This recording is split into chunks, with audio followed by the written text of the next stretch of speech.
Supreme Rebirth Kabanata 1541 hanggang 1550. Ang mga taong ito ay mas matalino, ngunit kung may oras na mahulog sa gulo, maaaring hindi sila malumanay. Narinig ni na Chen Lei, Ji Chenwu, Bai Manman, at Yun Linger ang mga salita ni Jinglin, ngunit ginisya nila ito at hindi ito isinapuso. Kung sila ay nasa lihim na kaharian ng Ling Xiao, kung may manggahas na gumawa ng isang bagay sa kanila, huwag din silang maging magalang.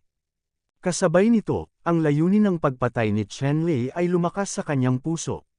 Hanggat may pagkakataon siya, hinding-hindi niya pababayaan ang lalaking ito na si Jinglin. Ang mga taong ito mula sa Ding Sword Sect ay muling nananakot ng mga tao. Sa grupo ng mga tao, tumingin kay Jinglin ang isang magandang babae na nakasuot ng mapusyaw na dilaw na damit at sinabing sobrang hindi nasisiyahan. Junior sister, ang mga taong ito mula sa Jiandingzong ay palaging nasa tuktok at sinasabing sila ang mga pinuno ng 5 sekta. Hindi mo alam ang estilo nila sa paggawa. Malumanay na sabi ng isang binata na naka-blue shirt, makapal na kilay, malalaking mata, at square. Hindi ko maintindihan ang kanilang pagiging dominanti, mayabang at dominanti, Wushan's senior brother. Kung matuturuan mo itong Jinglin ng leksyon, masyado kang mayabang. Panipi. Sabi ng babaeng naka-pale yellow sa lalaki. Ngumiti si Wushan at sinabing, Junior sister, itong Jinglin ay hindi problema. Ang taong inaalala ng kapatid ay si Tan Feishing ng Sword Dingzang. Ang taong ito ay isang napakahirap na kalaban. Paano maihahambing si Tan Feishing sa iyong senior brother? Kumunat ang ilong ng dalagang nakadilaw na palda at malamig na nguso. Bahagyang ngumiti si Wushan at sinabing, Junior sister, huwag maliitin si Tan Feishing, tiyak na siya ang malaking karibal ng aking kuya, ngunit tila wala si Tan Feishing sa dibisyong ito. Sinabi ng batang babae sa dilaw na palda, Kuya, nakita mo na ba ang lalaking si Jiandingzang na napakayabang? Ngumiti si Wushan at sinabi, Junior sister, huwag kang mag-alala tungkol sa bagay na ito. Ang mga taong maaaring tretuhin ng ganito ni Jinglin ay tiyak na hindi mga lampara na matipid sa gasolina. Ang batang babae sa dilaw na palda ay nagwagayway ng kanyang kamay at nagsabi, kalimutan mo na ito, si senior brother ay hindi mabuti para sa iyo sa bagay na ito, hindi sapat upang maging dominante. Ngumiti si Wushan at hindi sumagot. Masyado pa ring simple ang iniisip ng sarili niyang junior sister. Malinaw na sinakta ni Chen Lei at ng iba pa si Jiandingzang. Kung siya ay mamagitan sa oras na ito ay malamang na maging isang sunog, kahit na sila Jinghong Sword Academy ay hindi natatakot kay Sword Dingzang, ngunit sa oras na ito, mas mahusay na gumawa ng higit pa kaysa sa mas kaunti. Para sa mga disipulo ng iba pang malalaking sekta, ang ilan ay tumitingin kay Chen Lei at ilang tao upang patayin sila, at ang ilan sa kanila ay nagbingi-bingihan sa kahilingan ni Jinglin. Malinaw, hindi nila isinasapuso ang mga salita ni Jinglin. Sa sandaling ito, ang malakas na tao ng pamilyang Li ay tumingin sa malakas na tao ng sangkatauhan, malamig na bumantong hininga, at nagsabi, ang sangkatauhan ay pareho pa rin. Palagi nilang gusto ang mga panloob na away. Mag-away tayo, nagpapatayan sila. Well, sa kasong ito, nailigtas kami nito ng maraming kamay at paa. Panipi. Yes boss, this time tapos na ang 10,000 Races Tournament, magsisimula na tayo sa human race, at ngayon, mahina na ang lakas nila at 1 point na ang 1 point. Ang isa pang malakas na lalaki ng angkan ng Liao ay nagsabi sa mahinang boses, sa pagkakataong ito, ang kanilang Liao clan ay dapat sakupin ng isang piraso ng sangkatauhan na pinagpalang lupain. This time after the 10,000 Races Conference, magkakaroon ng malaking bagyo. Sa oras na iyon, ang lahat ng lahi ay maaaring kalagkarin dito, at ang human race ay nakikipaglaban pa rin sa labanan, at ang sakuna ng pagkalipol ay hindi malayo. Panipi. Ang malakas na tao ng Tiger Clan, ang kanyang katawan ay tumataas na may banal na liwanag, ang puting marka ay binubuo ng hindi mabilang na mga rune, ang kanyang katawan ay malakas, ang kanyang hininga ay lubhang nakakatakot, at siya ay bumulong ng malamig. Maraming malalakas na lalaki ng angkan ng Golden Lion ang nagtipon-tipon, at ang gintong liwanag ay sumikat, tumataas mula sa langit, nagniningning sa isang gintong lugar sa loob ng ilang milya. Ang angkan ng gintong leon, na parehong malupit, ay malamig ding tumingin sa angkan ng tao, na may walang katapusang puot na nagniningning sa kanilang mga mata. Pagkatapos nitong 10,000 pagtitipon ng lahi, dapat nating hayaang ibalik ng mga tao ang lupaing ninuno ng ating lahi at maging alipin sa loob ng 100,000 taon. Kung hindi, mahirap tanggalin ang puot ng ating lahi. Ang malakas na tao ng Golden Lion Clan na may pinakamataas na martial arts, ay nagpakawala ng mahinang dagandong at tumingin sa lahat ng malalakas na lalaki ng Human Clan, puno ng malupit na pagpatay at hininga.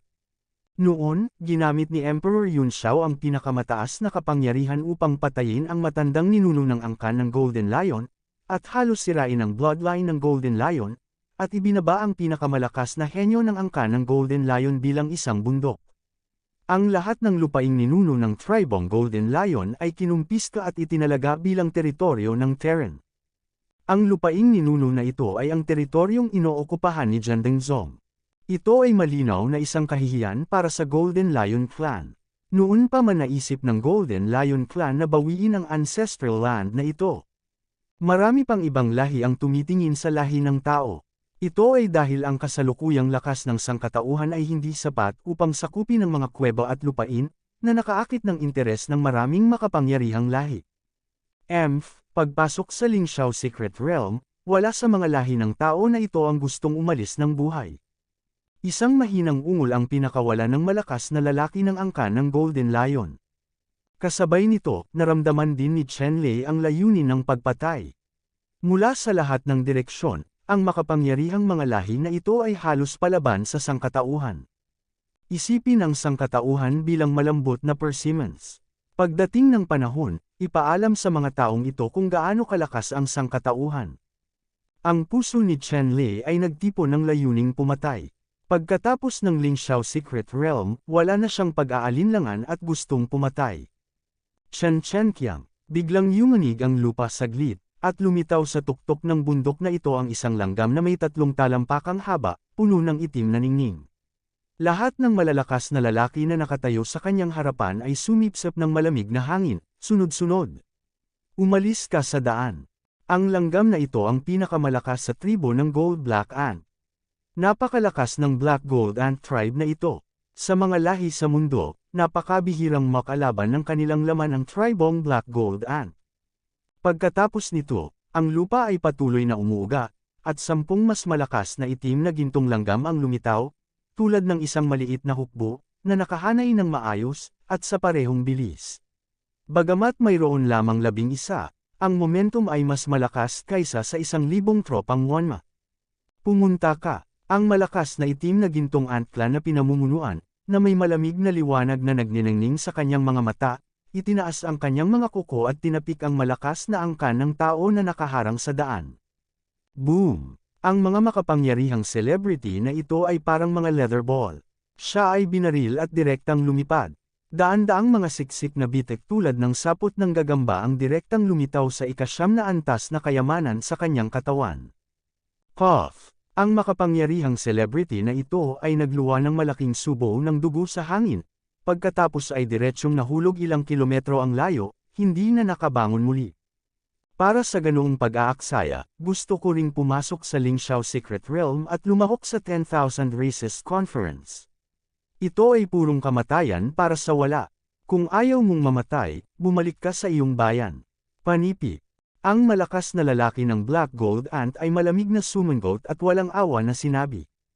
Masyadong bullying. Sa mga lahi ng tao, nakita ng batang babae na nakadilaw na palda ng Jinghong Sword Academy ang eksenang ito, namumula ang kanyang mukha sa galit, mahigpit na hinawakan ang kanyang espada, at gusto niyang sumugod patungo sa makapangyarihang itim na gintong langgam.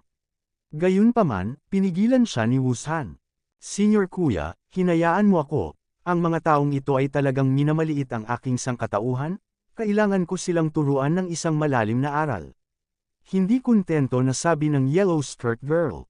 Agad namutla ang mukha ni Wushan nang marinig ang mga salita ng batang babae na nakadilaw. Ate, dahan-dahan naman, hindi nakakainis tong mga ta. Tiningnan ni Wushan ang batang babae sa dilaw na palda at sinabing. Sa sandaling ito, ang malakas na itim na gintong ant clan ay tumingin sa batang babae sa dilaw na palda na may malamig na mga mata. Chen Qiang, Isang tunog na parang metal robong ang tumunog, at ang makapangyarihang itim na gintong langgam na ito ay dumating sa batang babae na nakadilaw na palda, na titig sa babae. Kung ano ang sinabi mo, lakas ng loob mong sabihin ulit. Malamig na sabi ng pinuno ng Black Gold Ant Clan. Ang kaibigang ito, si Junior's sister ay pabaya sa kanyang mga salita ngayon. Hindi ko sinasadyang masaktan, huwag mo sanang isapuso. Tumayo si Wu Shan sa harap ng dilaw na babaeng palda at sinabi sa Black Gold Ant Clan Powerhouse. Sa oras na ito, naramdaman din ng babaeng nakadilaw na palda ang malakas na hininga na ibinubuhos ng Black Gold Ant Clan Powerhouse. Ang kanyang pigil na hininga ay medyo hindi matatag, at sa wakas ay nakaramdam ng kaunting takot at hindi nagpatuloy sa pagsasalita. Ano ka ba, you deserve to be called a friend to me. Kung nasaktan niya ako, kailangan niyang bayaran ang presyo. Malamig na sinabi ng itim na gintong Ant Clan, nang hindi man lang inilagay si Wu Shan sa kanyang mga mata. Magkano ang halaga? Tanong ni Wu Shan sa malalim na boses. Isang braso, hayaang mabali ng upuan ang isa niyang braso, lumuhod sa harap ng upuang ito. Yumuko para samahan siya, ang upuan na ito ay makakapagligtas ng kanyang buhay. Matigas na sabi ng Black Gold Ant Clan Powerhouse. Bumagsak ang ekspresyon ni Wu Shan nang marinig ito, at sinabi niya, kaya, wala nang dapat pag-usapan pa. The Black Gold Ant Clan Strong said, oo, hindi ko na kailangang pag-usapan pa, huwag kang lalabas. Ngumisi si Wu Shan at nagsabi, kung gusto mong lumabas ka. Hindi ako magandang mabuli ng Jinghong Sword Academy. Pagkatapos ng pagsasalita, sa likod ng Wu Shan, lumitaw ang isang malaking tansong espada na may Mongolian bronze sword at Mongolian aura. Tinataka ng simple at primitive na pattern. Ang espada ay nakatayo sa pagitan ng langit at lupa, bahagyang lumingon, isang malakas na aura ng espada. Pagtaas sa langit, pinutol niya si Tianyu sa isang puwang. Sa oras na ito, ang ugali ni Wu Shan ay nagbago din ng husto, naging matalas at kaakit-akit, tulad ng isang espada na lumabas sa kaluban, nang hindi sumusuko. Napangiti ang Black Gold Ant Strongman at sinabi, ito ay kawili-wili, kahit na ano, kung makukuha mo ang trick na ito mula sa akin ngayon, malalantad ang bagay na ito. Kung hindi niyo matanggap, kayong dalawa, mamamatay ako. Panipi. Sinabi ni Wu Shan sa malamig na boses, hayaan ang kabayo na pumunta dito. Gusto kong makita kung ang Black Gold Ants ay talagang walang talo sa mundo. Ang malakas na Black Gold Ant ay nagsabi, malalaman mo. Pagkatapos magsalita, itinaas ng Black Gold Ant Strongman ang kanyang mga kuko sa harapan, na kumikinang sa itim at gintong liwanag, tulad ng isang malaking karit, malakas na kumaway, at naglaslas patungo sa Wu Shan na parang kidlat.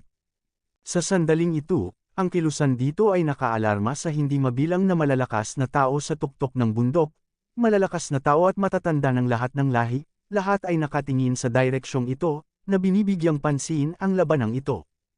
Ang sinaunang bronze sword sa likod ni Wu Shan ay biglang naging isang sinag ng sword light sa sandaling ito, na lumilitaw sa kanyang harapan, na humaharang sa mga kuko ng Black Gold Ant Clan Powerhouse. Hiyang, isang malakas na pagsabog na parang isang hampas ng bakal ang dumating, at ang tunog ay yumanig sa lahat ng dako.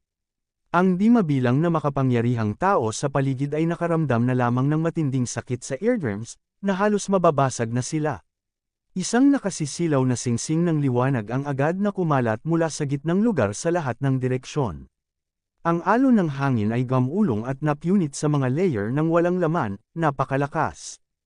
Isang makapangyarihang manlalaro ang kumilos upang limitahan ang pagbabago bago ng hininga ng Black Gold Ants at Wu Shan sa loob ng fixed range. Kung hindi ko alam kung gaano kalaki ang pinsalang ay dudulot nito rito. Habang nakatingin ang lahat sa lugar kung saan sila nag-aaway, natuklasan nila na ang mukha ni Wu Shan ay mapatla, habang ang mukha ng makapangyarihang itim na gintong ant na tribo ay lalong naging madilim. Sa kasalukuyan, ang itim na gintong ant clan ay may malalim na marka ng espada sa mga kuko nito. Ilang patak ng malaitim na gintong dugo ang tumulo sa lupa, na naging mga itim na gintong bato sa isang kisap mata. Ang mga mukha ng makapangyarihang itim na gintong ant clan ay sobrang pangit.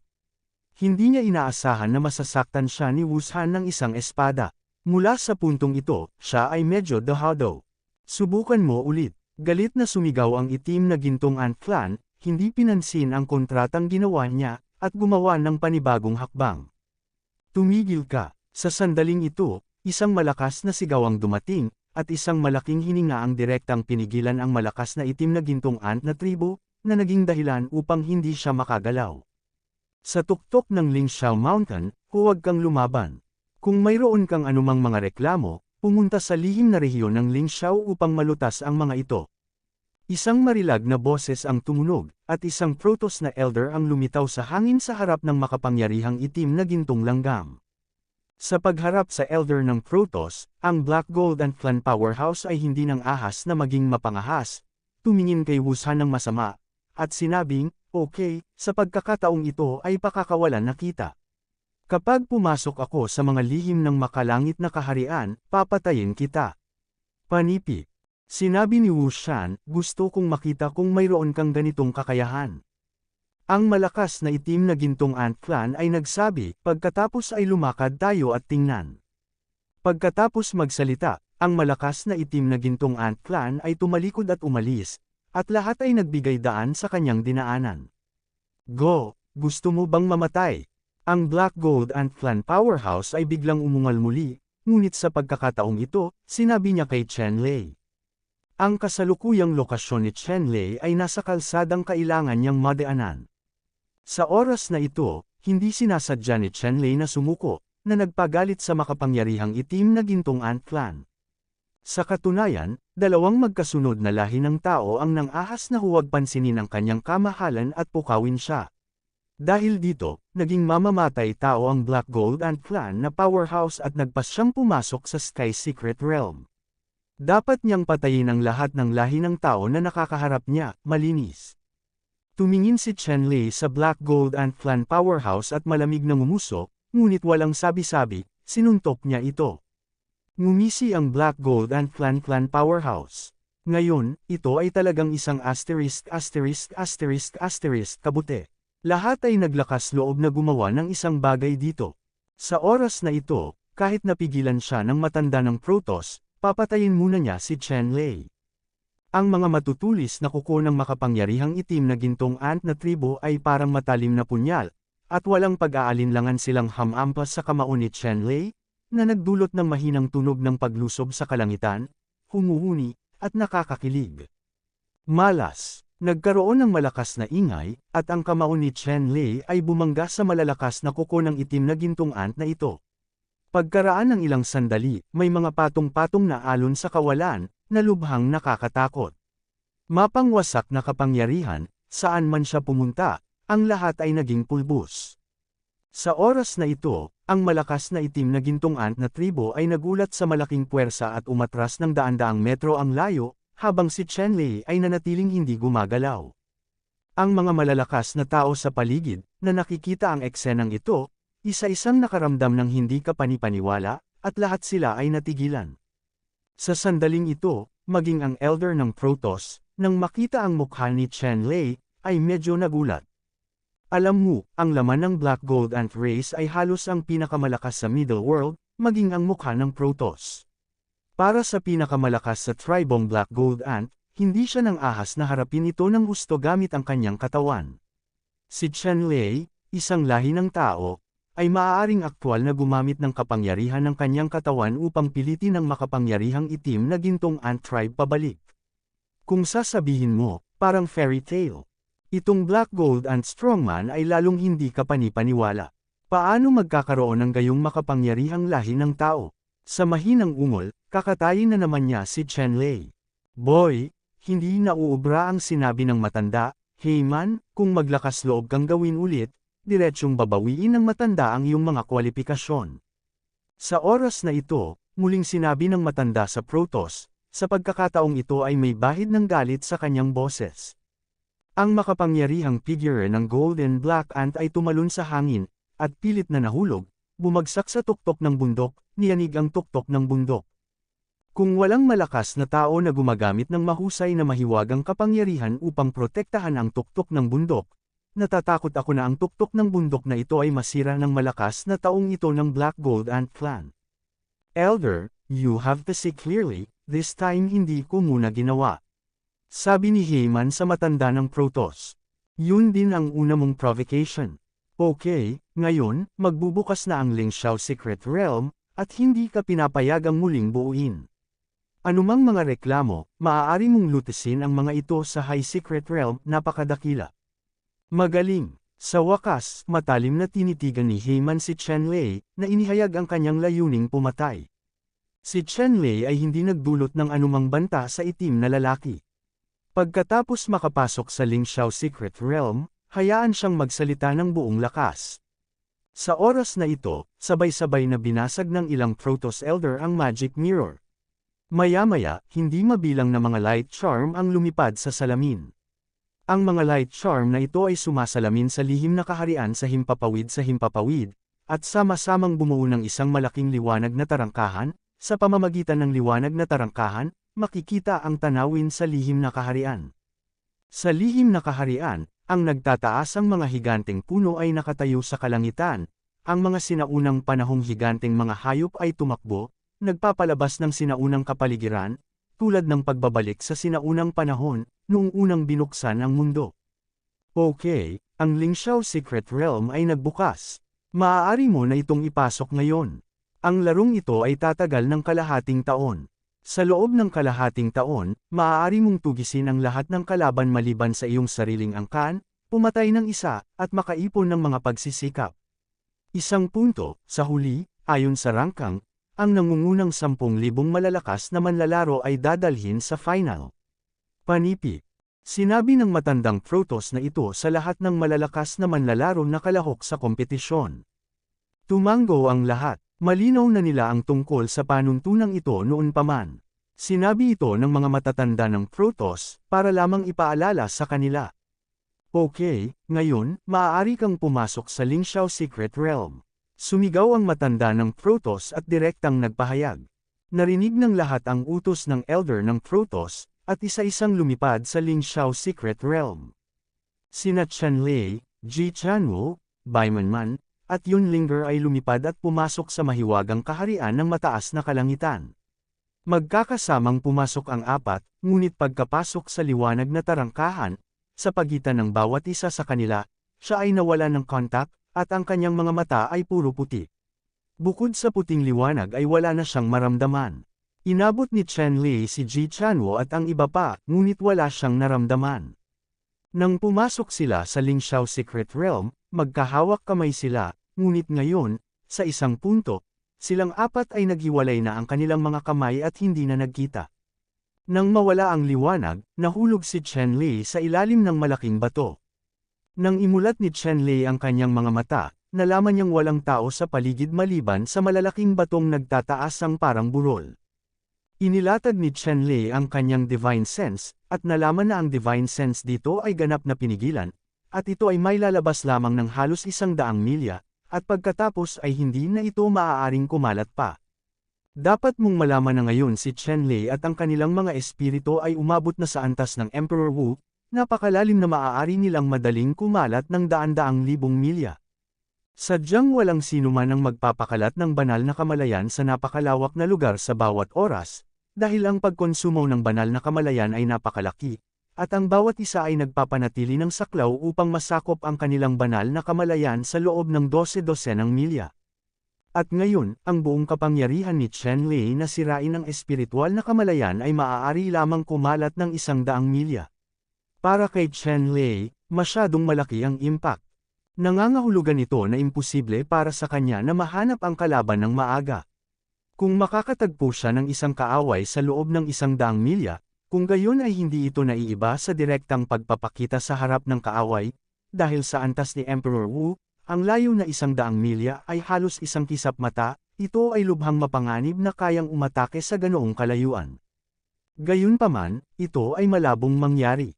Kung gusto mong makaranas ng ganito, hindi lang siya ang haharap dito, kundi ang ibang contestant ay makakaharap din sa ganitong sitwasyon. Sa kabutihang palad, ang kanyang paningin, at iba pa, ay hindi pinaghihigpitan. Kung siya ay nasa langit, nakikita pa rin niya ang sitwasyong libu-libong milya ang layo.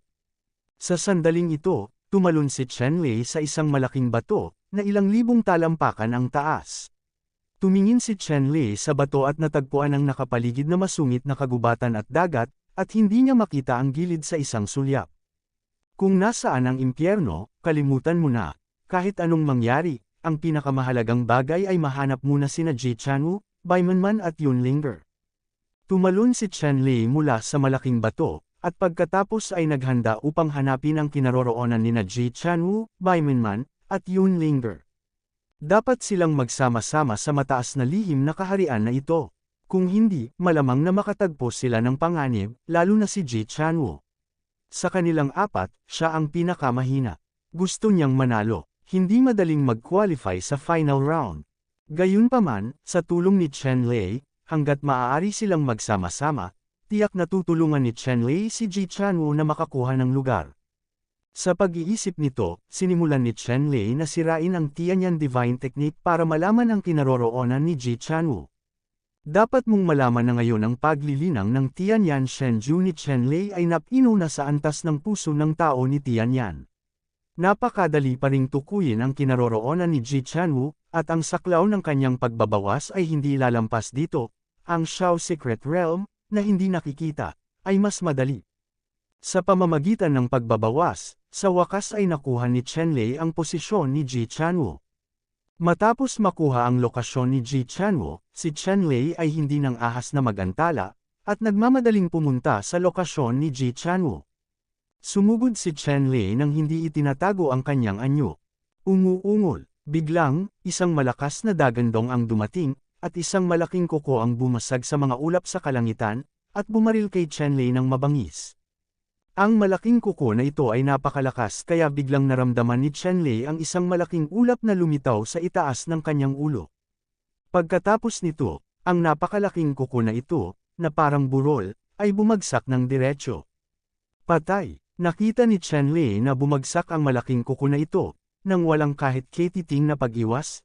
Diretsyo nitong nabasag ang katawan ng banal na espada, naging isang condensed sword wire, at direktang buhol sa malaking kuko na ito. Sa sandaling ang kawad ng espada ay napilipit at napilipit, ang malaking kuko na ito ay pinutol sa 12-dosenang piraso, at nahulog sa mga bundok at kagubatan. Umuungol, isa pang malaking dagandong, ngunit sa napakalaking dagandong na ito, na may halong walang katapusang sakit, isang malaking demonyong oso ang lumitaw sa harap ni Chen Lei, na may malamig na hangarin sa pagpatay sa kanyang mga mata. Kaya lang, sa oras na ito, ang isa sa mga front paws ng malaking demonyong bear na ito ay nahulog, at talagang pinugutan ng ulo ni Chen Lei. Umuungol, ang malaking demonyong oso na ito ay umungal muli, at ang isa pang paa nito ay sinampal ng malakas si Chen Lei. Nanlaki ang mga mata ni Chen Lei na may intensyong pumatay, at ayaw niyang madamay ang demonyong oso na ito ng masyadong matagal. Ang sword wire na nabuo ng Divine Sword Body ay dumaan sa mga kuko ng demonyong oso at direktang nakasalikop sa demonyong oso na ito sa pagitan ng leeg ng oso. Pagkatapos, ang sword wire ni Chen Lei ay napilipit ng mahigpit, at pagkaraan ng ilang sandali, ang dugo ay sumabog, ang malaking bungo ng demonyong oso na ito ay gamulong sa lupa, at ang haligi ng dugo sa pagitan ng walang ulo na leeg ay bumulwak ng daan-daang metro ang taas. Ang sword silk na binago ni Chen Lei ay hindi na bahiran ng dugo, iniiwasan ang nakaraan. Pagkatapos noon, nagpakita si Chen Lei sa kanyang tunay na anyo, at hinarangan ng power grid ang Demon Bear Yuanshen na gustong tumakas, inilagay ito sa Soul Awakening Tower, at pagkatapos ay naging electric light, nagmamadaling muli patungo kay Ji Chanwoo, maging ang bagay, sa Devil Bear ay hindi nakolekta. Ang pinakakagyat na bagay para kay Chen Lei ngayon ay ang hanapin si Ji Chanwoo, at pagkatapos ay hanapin sina Bai Manman at Yunlinger. Ang apat ay maaaring magtulungan upang patayin ang pinakamalaking bilang ng mga kaaway sa pinakamaikling panahon, sa lalong madaling panahon. Hilahin ang distansya. Wow! Biglang, isang malaking buntot, na parang magic latigo, ang tumalbog mula sa lihim na kagubatan sa ibaba at pumulupot kay Chen Lei sa hangin. Isa itong makapangyarihang pamilyang python na nakatago sa isang lihim na kagubatan. Nakita niya si Chen Lei sa ere at direktang ninakawan siya sa ere. Naramdaman ni Chen Lei ang isang malakas na pag-atake na paparating, at ang kanyang katawan ay lumutang sa hangin. Ang Great Desolate Fulong Feast ay sumabog. Pagkaraan ng ilang sandali, hindi mabilang na mga simbolo ng liwanag ang bumaril mula sa kamao ni Chen Lei, at pagkatapos, mabangis dito. Nagbanggaan ang malalakas na angkan ng python.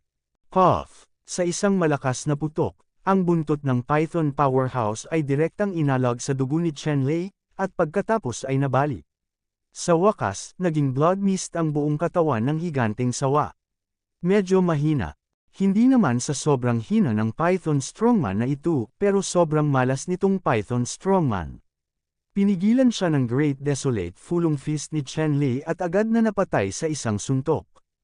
Lumipad palabas si Chen-Lei gamit ang power grid, at ipinagbawal din ang primordial spirit ng Python powerhouse na ito, at sabay na kinuha ang mga nasamsam mula sa kanya, at nagmaneho muli sa direksyon kung saan naroon si Ji Chanwu. Sa daan, nakatagpo ni Chen-Lei ang sunod-sunod na pagpatay sa mga makapangyarihang lalaki ng iba't ibang lahi, ngunit lahat sila ay maayos na pinugutan ng ulo ni Chen-Lei, at mabilis na tumaas ang mga merit point, na umabot sa higit sa 20 puntos. Ito ay simula pa lamang, at mahigit 20 malalakas na lalaki ang namatay sa mga kamay ni Chen-Lei. Ang record na ito ay talagang kahanga-hanga. Sa tuktok ng Lingxiao Mountain, mayroong isang malaking salamin at isang listahan. Sa pamamagitan ng Magic Mirror, makikita ng lahat ang iba't ibang sitwasyon sa lihim na kaharian ng Lingxiao. Siyempre, hindi lahat ng mga ito. Maraming lihim na lugar sa Lingxiao Secret Realm. Mayroong ilang mga mahiwagang kapangyarihan sa mga lihim na lugar na ito kahit na ang Magic Mirror ay hindi matukoy kung ano ang nasa loob. Maliban sa mga mahiwagang lugar na ito, kitang-kita sa salamin ang ibang mga lugar. At ang listahan ay gawa sa mga inscription ng Jade, na puno ng mga pangalan at numero na makikita dito. Ang mga pangalan at numerong ito ay ang mga pangalan ng lahat ng malalakas na manlalaro na pumasok sa lihim na rehiyon upang makipagkumpetensya. Ang mga numerong ito ay konektado sa mga achievement card ng malalakas na manlalaro ng lihim na rehiyon. Kung sino ang mas maraming achievements ay automatikong tataas sa rank. Sa kasalukuyan, ito ang pangalan ng makapangyarihang Protoss na sumasakop sa unang lugar. Nakapatay na siya ng 50 kalaban sa pagkakataong ito. Ang pangalawang lugar ay ang disipulo ng Sacred Clan, na pumatay ng higit sa 40 mga kaaway. Nakaayos sa pababang pagkakasunod-sunod, ang nangungunang 10 pangalan ay halos lahat ng mga disipulo ng pinakamalakas na lahi. Gayunpaman, kabilang sa nangungunang 10, mayroong isang pangalan ng celebrity, na nireranggo sa ika-5, si Chen-Lei.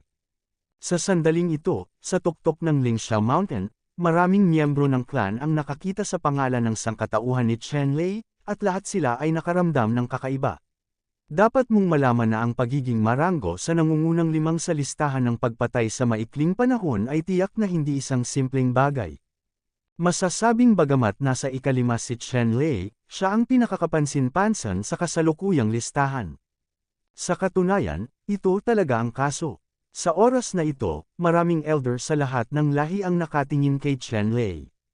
Sa oras na ito, nakatagpo si Chen-Lei ng isang malakas na kaaway sa lihim na kaharian ng Lingxiao. Ang malakas na taong ito ay talagang isang malakas na tao sa lahi ng espiritu.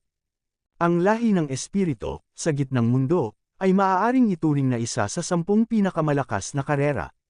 Natural, maraming henyo sa pamilya. Bagamat ang makapangyarihang espiritual na angkan na ito ay mayroon lamang paglilinang ng Wudi ika-9 na antas ng elementarya, ang lakas nito ay lubhang nakakatakot. Minsan niyang pinatay ang isang Wudi mid-level powerhouse. Dapat mong malaman na kahit na may bonus na talento sa lahi, kung gusto mong gamitin ang paglilinang ng ika-9 na palapag ng Emperor Wu upang patayin ang panggitnang antas ng paglilinang ng ika-9 na palapag ng Emperor Wu, tiyak na gagawin mo ito. Mas mababasa. At ang makapangyarihang espiritual na angkan na ito ay talagang isang kaakit-akit na manggagawa ng kasamaan. Ang malakas na lalaki ng spirit race ay matangkad at gwapo, medyo katulad ng human race, ngunit mas malakas kaysa sa human race. Siya ay isinilang upang maging pinakamakapangyarihang martial artist. Kasabay nito, maaari siyang makipag-usap sa mundo at kalikasan kahit na ang pisikal na katawan ay hindi masyadong malupit, ngunit ang kanyang lakas ng kaisipan ay natatangi.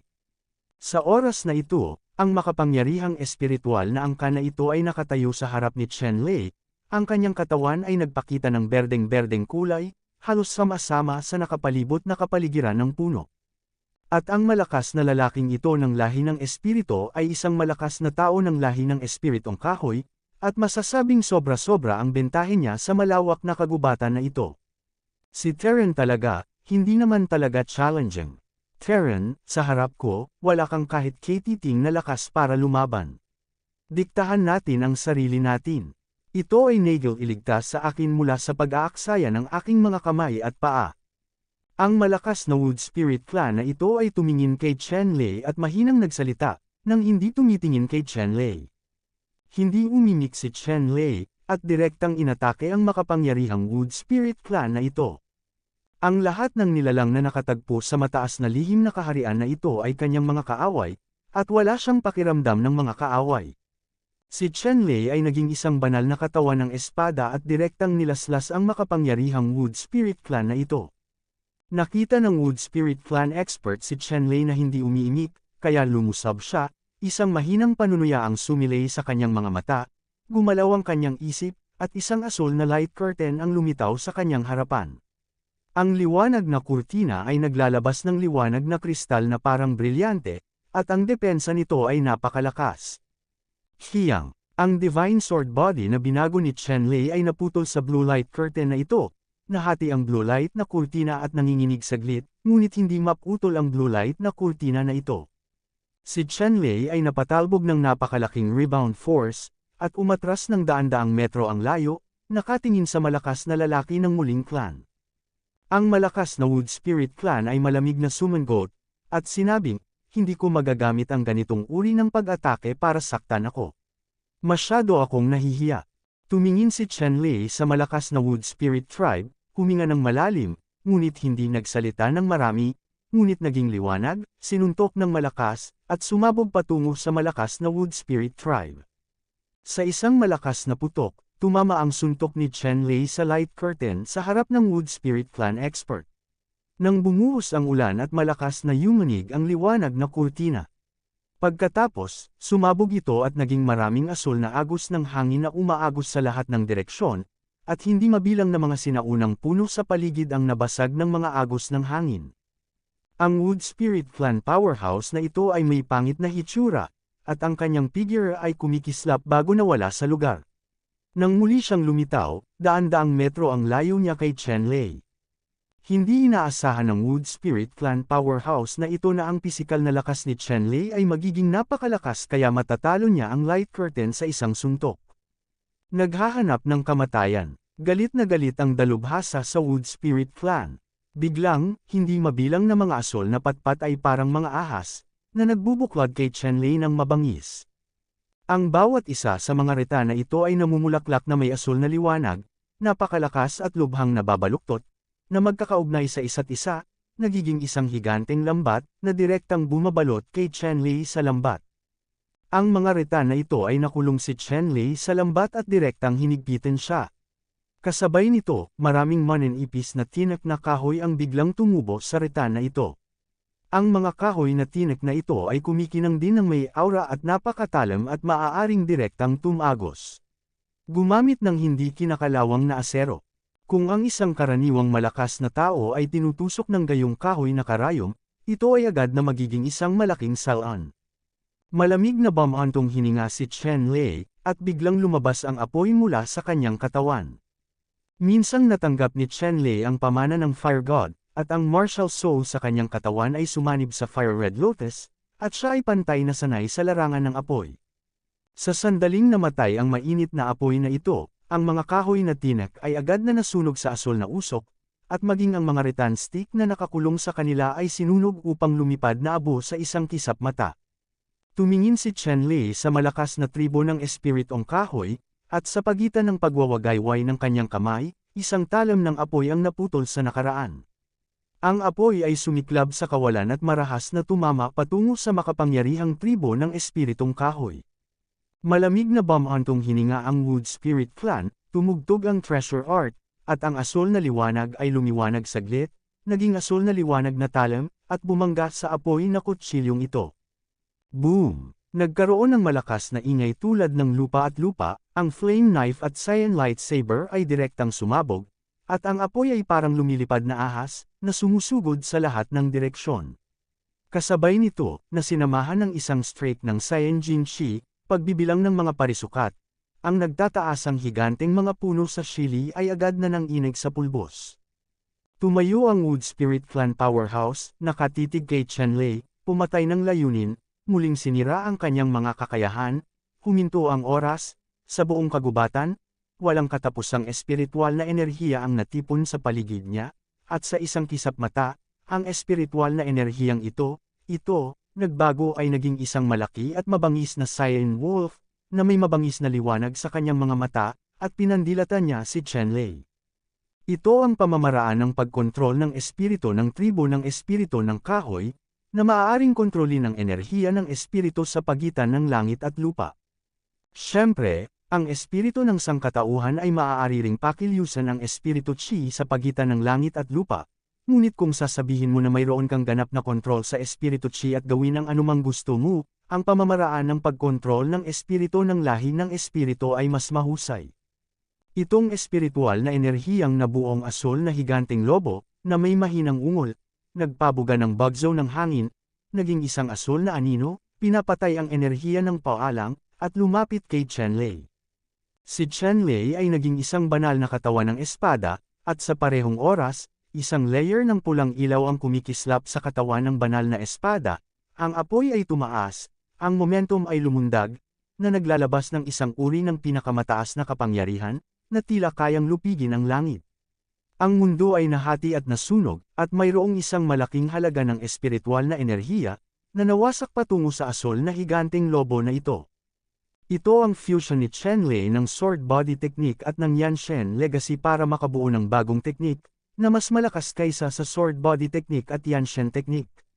Sa katunayan, si Chenlei ay mayroon na ngayong ilang hanay ng mga pagsasanay.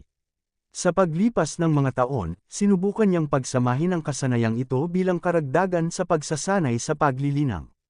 Sa mga nagdaang taon, ang kanyang mga pagsisikap ay nakamit din ang ilang mga resulta. Ang kombinasyon ng Shenjian Body Exercises at Yanshen Exercises ay ang pinakamatagumpay na halimbawa. Hoy! Ang liwanag ng espada ay maliwanag, na may dalang nagniningas na apoy, pinuputol ang anino ng asol na lobo, at agad na pinutol ang anino ng asol na lobo sa dalawa, at kung saan dumaan ang liwanag ng espada, ang apoy ay tumaas, at ang isang ito ay agad na nasunog ang anino ng Cyan Wolf at naging abo. Pagkatapos noon, si Chenlei ay naging isang maapoy na pulang sword wire at naglaslas patungo sa malakas na Wood Spirit Clan. Ang nagniningas na pulang espada na cable ay napakatalam, na direktang pinuputol ang walang laman saan man ito dumaan, at ang matalim na aura ay lumabas, na nagpaparamdam sa mga tao ng labis na takot. Ang malakas na Cyan Light sa katawan ng Wood Spirit Clan ay napakatalino din, at ang kanyang katawan ay naging sobrang blur, na para siyang naging isang engkanto, ang kanyang bilis ay napakabilis, iniiwasan ang pagtugis ni Chenlei.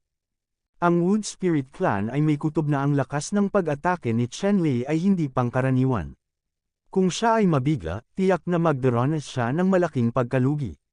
Sa oras na ito, sa tuktok ng Lingsha Mountain, maraming malalakas na lalaki ang nanunood sa labanang ito. Nakita ng ilang elder ng Spirit Race ang kanilang mga disipulo na nahulog sa hangin at galit na galit. Paano magiging kalaban ng lahi nating henyo ang maput na lahi ng tao? Ngayon sila ay nakahihigit, ngunit ito ay pansamantala lamang. Isang elder ng Spirit Clan ang malamig na bumantong hininga. Puno ng kumpiyansa ang tono. Buo ang tiwala nila sa mga henyo ng kanilang angkan.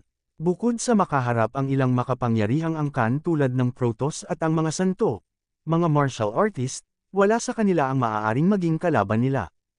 Hoy! Bago ang boses ng nakatatanda sa lahi ng espiritu, biglang lumakas ang bilis ni Chenlei, at ang pulang sword wire na pinilipot niya ay mahigpit na binalot sa malakas na lalaki ng lahi ng espiritu.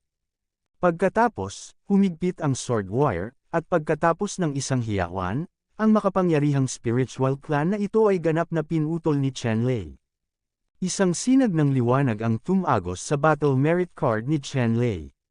Sa pagkakataong ito ay malinaw na si Chenlei ang nanalo. Pagkatapos noon, kumuha ng palm shot si Chenlei at nag-set up ng power grid para i-seal ang kaluluwa ng makapangyarihang spiritual clan na ito.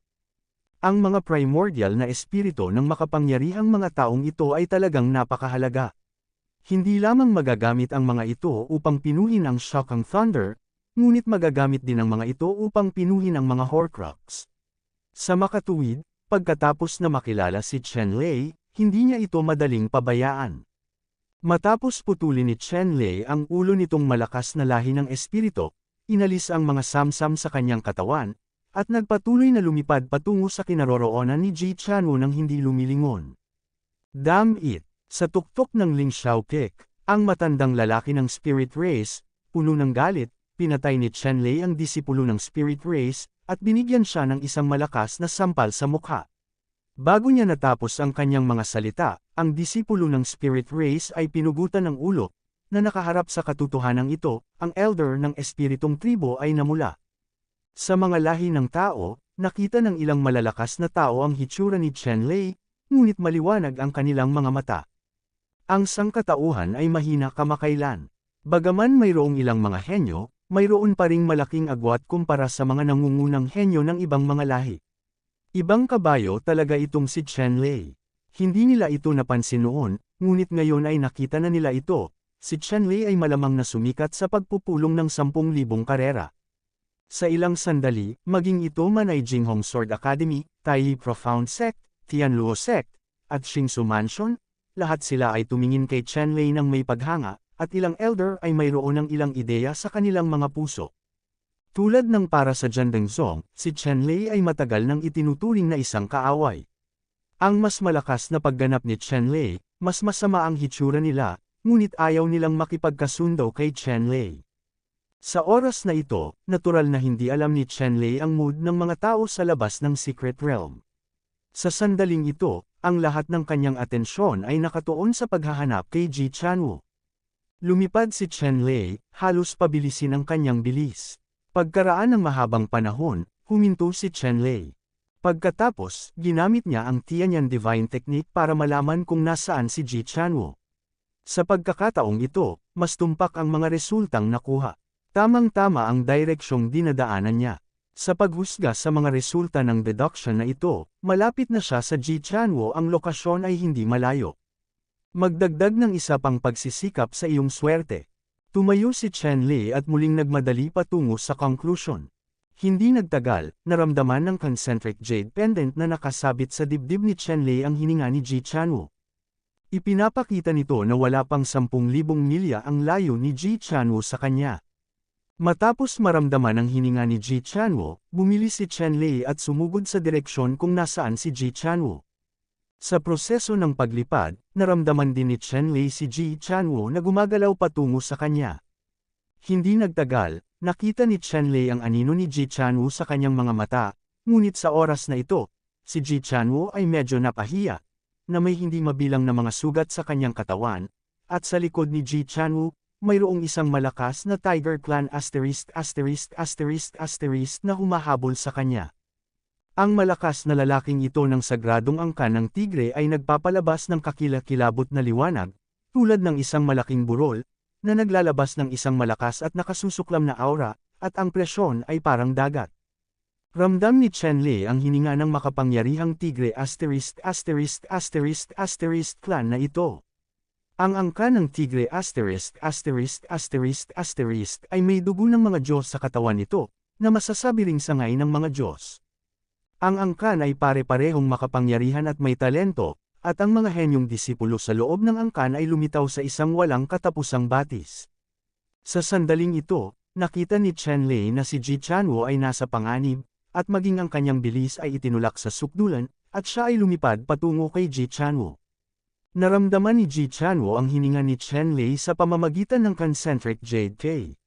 Kung hindi siya tatakbo patungo kay Chenlei. Sa sandaling ito, matapos makita ang figure ni Chenlei, sa wakas ay nakahinga ng maluwag si Ji Chanwu. Sa pagkakataong ito, siya ay nailigtas. Umuungol. Ang banal na tigre na ito ay biglang nagpakawala ng napakalaking dagandong, at saglit, ang mga puting sound wave ay lumabas mula sa bibig nitong banal na tigre clan powerhouse, tulad ng galit na alon ng dagat, na sumisipol patungo kay Ji Chanwu. Ang Dagandong na ito ay ang talentadong magical power ng Tigre clan. Ito ay tinatawag na Roar of the Shoutian Beast King. Ang Dagandong ay hindi kapani-paniwalang malakas. Habang umuungal si Shoutian, bumabagsak ang mga ugat, libu-libong kagubatan ang nagiging pulbus, at ang lupa ay gumuho, tulad ng katapusan ng mundo. Si Ji Chanwo ay direktang tinamaan ng puting sound wave na ito, at ang protective light curtain sa likod niya ay biglang napunit. Parang tinamaan ng malakas, agad siyang bumubula ng isang subo ng dugo at lumipad pasulong, lumabo ng husto ang kanyang ekspresyon. Nanlamig ang mukha ni Chen Lei, nanginginig ang kanyang anyo, at nagpakita siya sa ilalim ni Ji Chanwo, niyakap si Ji Chanwo, at nabasag ang Azure Dragon Rejuvenation Art, at ang espiritual na enerhiya ay tumawid sa katawan ni Ji Chanwo upang tulungan si Ji Chanwo na gumaling mula sa kanyang mga sugat. Sa oras na ito, ang malakas na lalaking ito mula sa Divine Tiger Clan ay hinabol din siya at tinitigan si Chen Lei, ang kanyang mga mata ay nanlalamig at ang kanyang layunin sa pagpatay ay kahanga-hanga. Tiningnan ni Chen Lei ang makapangyarihang Tiger Clan na ito, at ito ay pagpatay ng layunin.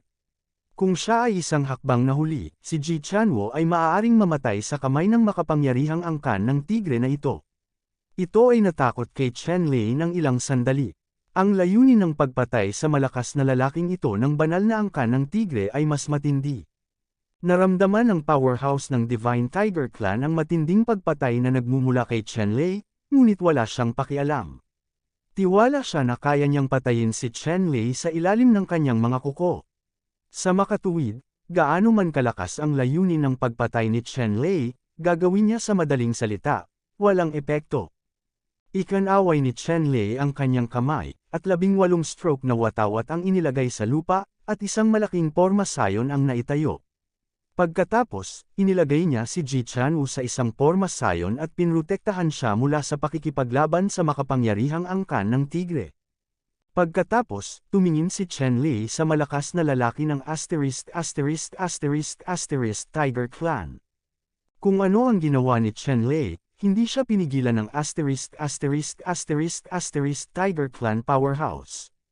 Kung tutuusin, tiyak na mamamatay si Chen Lei, at makakamit niya ang gustong gawin ni Chen Lei bago siya mamatay. Patayin. Matapos gawin ni Chen Lei ang lahat ng ito, walang hindi makatwiran tungkol sa malakas na tao ng Divine Tiger Clan, at agad na sumiklab ang labanan. Si Chen Lei ay naging isang banal na katawan ng espada, tulad ng isang talim ng sutla, napakatalim, at malakas na tumama sa banal na angkan ng tigre. At ang malakas na lalaking ito ng banal na angkan ng tigre, ang mga rune sa kanyang katawan ay lahat ay binago ng hindi mabilang na mga rune, at lahat sila ay lumiwanag sa sandaling ito, at ang liwanag ng mga rune ay pumutok sa kalangitan, na ginawa itong malakas ang lalaki ng banal, angkan ng tigre. Ang lakas ng taong ito ay umabot sa isang nakakatakot na antas. Ang labanan sa pagitan ni Chen Lei at ng Shenhe Clan ay natural na nakakuha ng atensyon ng maraming makapangyarihang tao sa tuktok ng Lingxiao Mountain, lalo na ang mga pangunahing puwersa ng Human Clan, tulad ng Ding Sword Sect, Taizuan Sect, Tianluo Sect, at Jinghong Sword. Ang courtyard at ang Star Palace, galit man sila kay Chen Lei o walang reklamo, ay lahat ay nag-aalala tungkol sa labanang ito. Sa iba pang makapangyarihang lahi, bukod sa lahi ng tigre, iba pang lahi, tulad ng lahi ng espiritu, lahi ng lobo, lahi ng butiki, lahi ng langgam na itim na ginto, at iba pa, ay nanunood ng labanang ito. Gusto kong makita kung saan pwede na si Chen Lei. Sa sandaling ito, mahigpit na nakikipaglaban si Chen Lei sa malakas na lalaki ng Shenhe Clan, at masasabing napunit ang langit, madilim ang araw at buwan. Ang malakas na taong ito ng angkan ng Tiger God ay nababalot ng isang layer ng banal na liwanag, at ang kanyang malalaking kuko ay may walang katapusang kapangyarihan. Kapag ang isang kuko ay sumampal, ang tuktok ng bundok ay agad na tinapik sa pulbos na bato. Ang napakalaking tuktok ng langit ay naputol sa baywang, ang buntot ay ginalaw, at ang lupa ay nabasag at nagbitak at naging isang serye ng mga bangin. Ang malakas na lalaking ito ng Divine Tiger Clan ay tunay na nagtataglay ng lakas ng isang halimaw na hari sa oras na ito. Napakalaki niya, tulad ng isang maliit na tuktok ng bundok, siya ay gwapo at maharlika, makapangyarihan at nakakatakot. Sa tuwing bumagsak ang malalaking kuko nito, lahat sila ay may potensyal para sa pagguho ng lupa at tsunami, na tila yumanig sa mga bituin sa kalangitan. Sa sandaling ito, lahat ng nasa tuktok ng Lingxiao Mountain ay natigilan. Ang makapangyarihang Tiger Clan na nagsimula ng kapangyarihan, ay talagang may lakas ng loob na pigilan sila, at ang kapangyarihan ng mundo. Sa sandaling ito, si Chen Lei ay naging liwanag ng espada, kasing bilis ng kidlat, lumilipad sa buong katawan ng malakas na lalaki ng Tiger Clan, ang malakas na tao ng Tiger Clan, sa kabila ng kapangyarihan ng ang mundo, ay hindi napigilan. Gayunpaman, ang bilis ni Chen Lei ay kasing bilis ng kidlat, kasing bilis ng pagkabigla, ang bawat suntok ng kapangyarihan ng Tigre Clan ay hindi makadikit sa mga sulok ng damit ni Chen Lei, hindi. Kahit gaano pa ito kalakas, hindi makakatamaan ng tao, walang kwenta. Ang powerhouse ng Tiger Clan, sa oras na ito, halos makuha ni Chen Lei ang 7 orifice para umusok. Madalas siyang gumagamit ng makapangyarihang kayamanan at mahuhusay na supernatural na kapangyarihan, ngunit siya ay ganap na walang kapangyarihan. Biglang, sinamsam ng sword wire ni Chen Lei ang isang magandang pagkakataon at direktang sumabit sa isa sa mga kuko ng Tigre Clan powerhouse. Pagkatapos, ang sword wire ay napilipit, at ang Tiger Clan powerhouse ay direktang pinutol ng wire sword ang kanyang mga kuko. Umuungol. Ang malakas na lalaki ng Tiger Clan ay nagpakawala ng isang nanginginig na dagandong sa langit, at umatras ng libu-libong metro, ang kanyang mga mata ay parang malamig na kuryente, at tinitigan niya si Chen Lei ng mabangis. Sa sandaling ito, tumulo ang dugo mula sa mga sirang kuko ng Tiger Clan strongman, at sa isang kisap mata, ang dugo ay natipon sa isang maliit na lawa sa lupa. Biglang sumili ang liwanag sa sugat ng malakas na lalaki ng angkan ng tigre, at isang bagong kuko ng tigre ang lumitaw mula sa pinutol na sanga. Pagkaraan ng ilang sandali, ito ay nakabawi sa normal. Sa sandaling ito, ang malakas na tao ng angkan ng tigre ay labis na nagalit. Sa harap ng angkan ng tao, dumanas siya ng napakalaking kawalan. Para sa kanya, ito ay isang hindi maalis na kahihiyan. Ang malakas na tao ng Divine Tiger Clan ay umungal, at biglang tumingala sa langit at nagpakawala ng malinaw na dagandong. Ang dagandong na ito ay eksaktong dagandong ni Beastmaster Xiaotian. Ang angkan ng tigre, bilang hari ng mga hayop, ay may kapangyarihan ng hari ng mga hayop. Ang talento at supernatural na kapangyarihan na ito ay pambihira, at ang dagandong ng halimaw na haring si Xiaotian ay isang buong pag-atake, at si Chen Lei ay walang paraan upang itago. Upang itago, ang pag-iwas ay hindi maiiwasan. Isang sunod-sunod na puting sound wave lang ang nakita ko mula sa bibig ng mga makapangyarihang Diyos at tigre. Sa loob ng mga sound wave, mayroong hindi mabilang na mga ron. Ang liwanag ay napakaganda, tulad ng galit na mga alon, tulad ng tsunami, pagtaas at pagbaba, at nakadirekta kay Chen Lei. Ang sound wave na ito ay hindi mahuhulaan, malawak at umaalon, tulad ng isang malawak na karagatan, na humahampas sa kanila, at lahat ng kanilang nadaanan ay naging alabok. Ang lakas ng dagandong ng Beast King, si Xiaotian Roar, ay talagang masyadong malupit. Bagamat maraming powerhouse sa tuktok ng Lingxiao Mountain ang hindi nahuhulog sa eksena, nanunood lang sila sa Magic Mirror, at ilang powerhouses ay nararamdaman ang panginginig ng kaluluwa ni Su, kahit na ang mga elder sa lahat ng lahi na umabot sa napakataas na antas sa cultivation, lahat, may mga ekspresyong seryoso. Ang gayong makapangyarihang mahika ay magiging kapalaran kung ang mga alagad ng kanilang lahi ay magkita. Sa pag-iisip nito, mukhang pangit ang ilang elder sa clan, dahil masasabi nilang tiyak na hindi siya mapipigilan ng henyo ng kanilang angkan na harapin ang malakas na kapangyarihang ito. Sa sandaling ito, lahat ay tumingin kay Chen Lei, gustong makita kung paano lumaban si Chen Lei sa ilalim ng napakalakas na puwersa. Nakita ni Chen Lei ang mga sound wave na parang isang galit na alon, at malamig na bamantong hininga.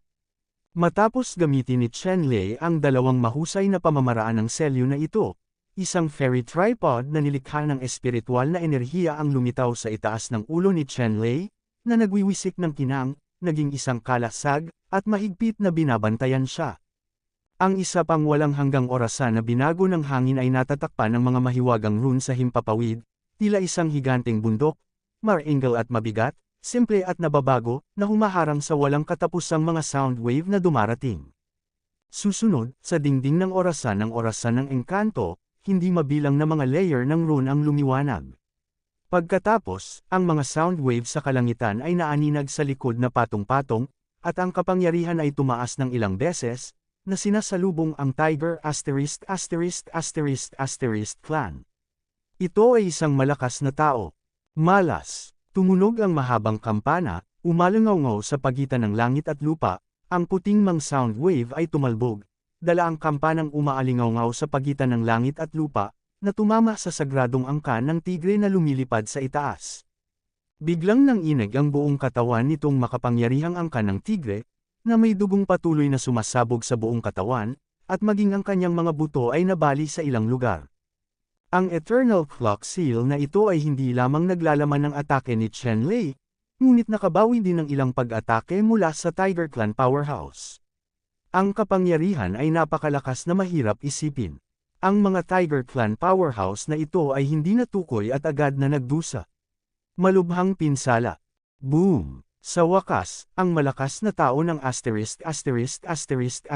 Tiger Clan ay lumipad ng 10,000 talampakan palayo, na binasag ng diretso ang isang maliit na burol, at hindi mabilang na daan-daang milyong malalaking bato ang gamulong pababa, at ang malakas na lalaki ng Tiger Clan nakabaon sa hindi mabilang na mga fragment ng bato. Si Chenlei ay lumipad pataas at pababa, sumugod sa harap ng hindi mabilang na mga fragment ng bato, at tumingin sa ilalim ng bato. Biglang, hindi mabilang na malalaking bato ang patuloy na nadudurog, at ang malalaking bato ay patuloy na gumugulong pababa mula sa itaas, na gumagawa ng nakakatakot na tunog tulad ng pagbitak ng langit at lupa. Kasunod nito, hindi mabilang na mga banal na ilaw ang bumaril mula sa mga puwang sa pagitan ng mga malalaking bato at umabot sa kalangitan. Boom! Kaagad pagkatapos, nagkaroon ng malakas na ingay, at hindi mabilang na mga malalaking bato ang sumabog at lumipad ng mataas sa kalangitan. Ang malakas na kabisera ng lahi ng Tiger God ay sumugod sa hindi mabilang na tambak ng mga bato at lumipad sa hangin. Sa oras na ito, ang malakas na tao ng angkan ng tigre **** ay medyo napahiya. Ang kanyang malambot at may kantab na buhok ay natatakpan ng kulay abo na pulbos na bato, ang ilang bahagi ay sira pa, at ang haba ay hindi pantay, habang sa ilang mga lugar, ito ay may bahid ng dugo at napakapangit. Sa oras na ito, ang makapangyarihang sagradong angkan ng tigre ay matagal nang wala ng maringal na martial arts noon, na para bang ang tigre ay nahulog kay Pingyang. Ang malakas na tao ng angkan ng Tiger God ay nagbuga ng galit na apoy sa kanyang mga mata, umungal, ang kanyang figure ay nawala sa hangin dahil sa manipis na hangin, lumitaw muli, lumapit sa likod ni Chenlei, naputol ang kanyang mga kuko nang hindi sinasadya, at pagkatapos ay tinadtad patungo sa Chenlei. Si Chenlei ay nasa anyo ng kuryente, at lumingon siya sa isang iglap, at ang kanyang kamao ay nabalot ng rune light, at hinampas niya ang mga kuko na pinutol ng makapangyarihang Tiger Clan na ito. Ang Great Desolate Fulong Fist ang nabasag ni Chenlei. Napakalakas ng Great Desolate Fulong Fist ngayon na mas malakas kaysa sa nakaraang buhay ni Chenlei. Ito ay hindi lamang epektibo laban sa mga tribo ng Dragon, Zhao, at Snake, ngunit laban sa iba. Lahi, lakas, nakakatakot din. Malas. Ang dobleng kamao ni Chenlei ay bumangga sa mga kuko ng malakas na lalaki ng Tiger Clan, ang liwanag ay sumilay, ang momentum ay umapaw, at ang tunog ay yumanig sa lahat ng dako. Ang mga kuko ni Chenlei at ang malakas ng angkan ng tigre ay nagbanggaan ng husto, naging mga multo sa hangin, halos sa isang kisap mata, mayroong libu-libong pagtatagpo sa pagitan ng dalawa, at bawat epekto ay nakakatakot, at ang kulog ay gamulong, na parang may tao, binubugbog si Chango. Si Chenlei at ang malalakas na lalaki ng Shenho Clan ay patuloy na gumagalaw at nagbabago habang nakikipaglaban sa isa't isa. Ang mga nakapaligid na bundok, pagkatapos ng kanilang laban, ay gumuho at naging fly ash. Ang nakapaligid na mga higanteng puno, lalo pa sa ilalim ng malakas na puwersa ng hangin, ang bawat puno ay nahulog, at sa hangin, ito ay direktang nabasag, nagiging hindi mabilang na mga chips ng kahoy, at lumipad sa lahat ng direksyon. Ang mga taong nanunood ng labanan sa tuktok ng Lingxiao Mountain ay lahat ay natigilan. Ang ipinagtataka nila ay hindi lamang ang Tiger ***** clan powerhouse, kundi pati na rin ang lakas ng katawan ni Chen Lei. Masarap ang pakiramdam nila. Ang katawan ni Chen Lei ay mas malakas kaysa sa mga taong ito isipin, sa kanilang pananaw, sa makalaman na paghaharap, ang malakas na lalaking ito ng angkan ng Tiger God ay tila nahulog sa hangin. Ito ay talagang isang hindi pangkaraniwang bagay.